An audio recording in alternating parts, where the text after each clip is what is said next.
2ஆம் தேதி திருவோண விரதம்.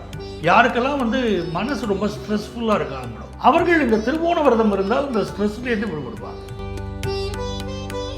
அந்த பிரதோஷ பூஜை நடக்கும்போது எப்படி வழிபடணும்? நிறைய பேர் பார்த்தீங்கன்னா சிவன் கோயிலுக்கு போவாங்க, நந்தியுடைய காதுகளில் பேசுவாங்க. உங்கள் கோரிக்கைகளை சொல்லி நீங்கள் வழிபாடு செய்யலாம். அது 12ஆம் தேதி 26ஆம் தேதியும் சிவ வழிபாடு, பிரதோஷ வழிபாடு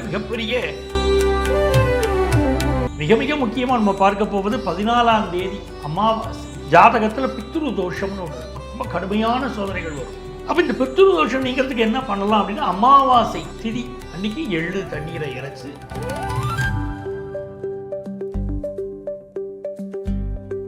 ஃபுல் ஆன் பக்தி நேயர்கள் அனைவருக்குமே வணக்கம். நான் ரவீனா. இன்றைய நேர்காணலில் நம்மோடு இணைந்திருக்கக்கூடிய சிறப்பு விருந்தினர் ஜோதிடர் பஞ்சநாதன் சார் தான் இருக்காங்க. ஸோ இந்த 12 ராசி நேயர்களுக்குமே ஜூலை மாதம் எப்படி இருக்க போகுது, என்ன மாதிரியான நன்மைகள்லாம் நடக்க போகுது, என்ன மாதிரியான பலன்கள் கிடைக்க காத்துட்ருக்கு அப்படின்றத பற்றி நிறைய விஷயங்களை கேட்டு தெரிஞ்சுக்கலாம். வாங்க சார். வணக்கம். வணக்கம்மா. எப்படி சார் இருக்கீங்க? நல்லா இருக்குமா. Super sir, super sir. So இப்போ 12 ராசி அன்பர்களுக்கும் இந்த ஜூலை மாதம் எப்படி இருக்க போகிறது நம்ம நேயர்களுக்காக பொதுப்பல்ல? முதல்ல ஃபுல்லான் பக்தி நேயர்களுக்கு என் ஆத்மார்த்தமான வணக்கங்கள். 2026ஆம் ஆண்டு ஜூலை மாத பலன்கள் பார்க்க போகிறோம். இந்த மாதத்துடைய கிரகநிலைகள் பார்த்தோம்னா, ரிஷப ராசியில் செவ்வாய் பகவான் இருக்கார். மிதுன ராசியில் புதன் பகவானும் சூரிய பகவானும் அனுக்கிரகம் பண்ணிக்கிட்டு இருக்கிற நேரம். கடக ராசியில் குரு பகவானும் சுக்கிர பகவானும் இருக்கிறார்கள். கேது பகவான் சிம்ம ராசியிலும் ராகு பகவான் கும்பராசியிலும் அருள்வாளித்துக் கொண்டிருக்கக்கூடிய காலம். சனி பகவான் மீனராசியில் இருக்கார். இந்த மாதம் சந்திர பகவான் பூராடம் நட்சத்திரத்தில் தொடங்கி ஒரு சுற்று வருகிறார். மீண்டும் பூராடம் நட்சத்திரத்துக்கு வருகிறார். அதை கடந்து உத்திராடம், திருவோணம், அவிட்டம், சதயம் வரைக்கும் அவருடைய பயணம் அமைகிறது. இந்த மாதம் இருக்கக்கூடிய விசேஷம் என்ன அப்படின்னு பார்க்கறதுக்கு இந்த கிரகங்கள் இன்னும் என்னதாவது பயிற்சி இருக்கா அப்படின்னா, மிக முக்கியமாக சூரிய பகவான் ஆடி மாதம் ஆரம்பித்த உடனே கடகராசிக்குள்ளே பிரவேசம் செய்து விடுவார். அதே போல் சுக்கிர பகவான் ஜூலை மாதம் 5ஆம் தேதி சிம்மராசிக்குள்ளே பிரவேசமாகிறார். இதுதான் இந்த மாதத்துடைய கிரகநிலைகள். நம்ம மிக முக்கியமாக பார்க்க வேண்டிய கிரகநிலைகள். என்னென்ன விசேஷம் இருக்குது இந்த மாதம் அப்படின்னு பார்த்தீங்கன்னா, 2ஆம் தேதி திருவோண விரதம்.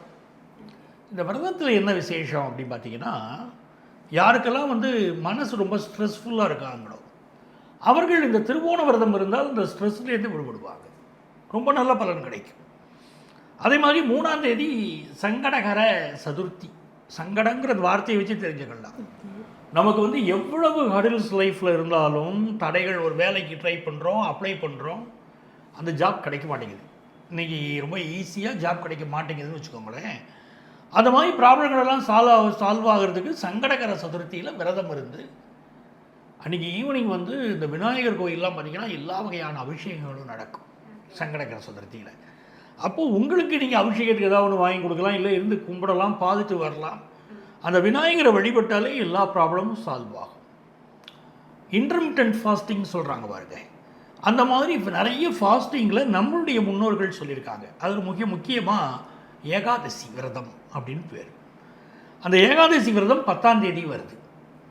அந்த ஏகாதசி விரதம் இருக்கிறதுல என்ன நன்மை அப்படின்னு பார்த்தீங்கன்னா, நோய் எதிர்ப்பு சக்தி நமக்கு அதிகமாகும். ஆகவே ஏகாதசி விரதத்தை முன்னோர்கள் சொன்னாங்க மறுநாள், அதுதான் முக்கியம், துவாதசின்னு வரும். அன்றைக்கி அகத்திக்கீரையை சாப்பாட்டை சேர்த்துக்கணும், நெல்லிக்காய் சேர்க்கணும். இதெல்லாம் ஒரு சின்ன சின்ன விஷயங்கள், ஆனால் மிகப்பெரிய பலன் தரக்கூடிய விஷயங்களே முன்னோர்கள் சொல்லியிருக்காங்க இல்லையா. அதே மாதிரி இந்த மாதம் 12ஆம் தேதி 26ஆம் தேதி 2 நாளும் பிரதோஷம் வருது. பிரதோஷ பூஜைகள் சிவன் கோயிலில் மிக முக்கியமான விசேஷம். அந்த பிரதோஷ பூஜை நடக்கும்போது எப்படி வழிபடணும்? நிறைய பேர் பார்த்திங்கன்னா சிவன் கோயிலுக்கு போவாங்க, நந்தியுடைய காதுகளில் பேசுவாங்க. நமக்கு என்ன வேணுமோ சாமிகிட்ட சொல்கிறத விட நந்திகிட்ட சொன்னால் காரியம் நடந்துடும் அப்படின்னு சொல்லி வழிபடுவாங்க. அப்போ நந்தியின் காதுகளில் உங்கள் கோரிக்கைகளை சொல்லி நீங்கள் வழிபாடு செய்யலாம். அது 12ஆம் தேதி 26ஆம் தேதியும் சிவ வழிபாடு, பிரதோஷ வழிபாடு மிகப்பெரிய வெற்றிகளை கொடுக்குது. மிக மிக முக்கியமாக நம்ம பார்க்க போவது 14ஆம் தேதி ஜூலை 14 அமாவாசை. இந்த அமாவாசைங்கிறது பித்திருக்களுக்குரிய நாள். நம்மளை வளர்த்த பெரியவர்கள், நம்ம தாய் தகப்பன் வளரக்கூடிய காலத்தில், அவங்க இருக்கக்கூடிய காலத்தில் அவர்கள் அருமை தெரியாமல் விட்டுட்டால் அவர்கள் இறந்து போயிட்டாங்களே, நாங்கள் அவர்களுக்கு நன்றி கடன் தெரிவிக்கக்கூடிய நாள் தான் அந்த அமாவாசை. ஜாதகத்தில் பித்ரு தோஷம்னு ஒன்று இருக்கும். ரொம்ப கடுமையான சோதனைகள் வரும். நம்மளை கூட படிச்சிருப்பாங்க, சில பேர் லைஃப்பில் நல்லா முன்னேறி இருப்பாங்க, நாம் மட்டும் முன்னேற முடியாமல் இருக்கும். ஒரு ஆஃபீஸில் ஒன்றா வேலை பார்ப்போம், கூட இருக்கிறவங்க சில பேர் நிறைய ப்ரமோட் ஆகி போயிடுவாங்க, நமக்கு ப்ரொமோஷன் கிடைக்காது. ஏன் தடை அப்படின்னு போய் ஒரு அஸ்ட்ராலஜரை பார்த்தா அவங்க சொல்லுவாங்க, உங்கள் ஜாதகத்தில் பித்ரு தோஷம் இருக்குது, அதுதான் காரணம். அப்போ இந்த பித்ரு தோஷம் நீங்கிறதுக்கு என்ன பண்ணலாம் அப்படின்னா, அமாவாசை திதி ஒவ்வொரு மாதமும் வரும் அமாவாசை அன்றைக்கி எள்ளு தண்ணீரை இறைச்சி அமாவாசை தர்ப்பணத்தை கொடுக்குறோம். இந்த மாதம் இப்படி 14ஆம் தேதி வருது, அது ரொம்ப விசேஷம். 19ஆம் தேதி சஷ்டி விரதம். நமக்கெல்லாம் தெரியும், தமிழ் கடவுள்னு இந்த முருகப்பெருமானை சொல்கிறோம். மூவிர முகங்கள் போற்றி முகம்பொழி கருணை போற்றின்னு அந்த முருகப்பெருமானுக்குரிய திதி சஷ்டி திதி, 6வது திதி. அதில் தான் அவருக்கு 6 முகன்னு பேர். அன்னைக்கு சஷ்டி அன்னைக்கு விரதம் இருந்து முருகப்பெருமானை வழிபட்டால் ரொம்ப நாளாக குழந்தை பாக்கியம் இல்லாதவங்களுக்கு குழந்தை பாக்கியம் கிடைக்கும்னு ஒரு நம்பிக்கை. ஸோ இது இந்த மாதத்துடைய நல்ல பலன்களை எல்லாம் நம்ம பார்த்துருக்கோம்.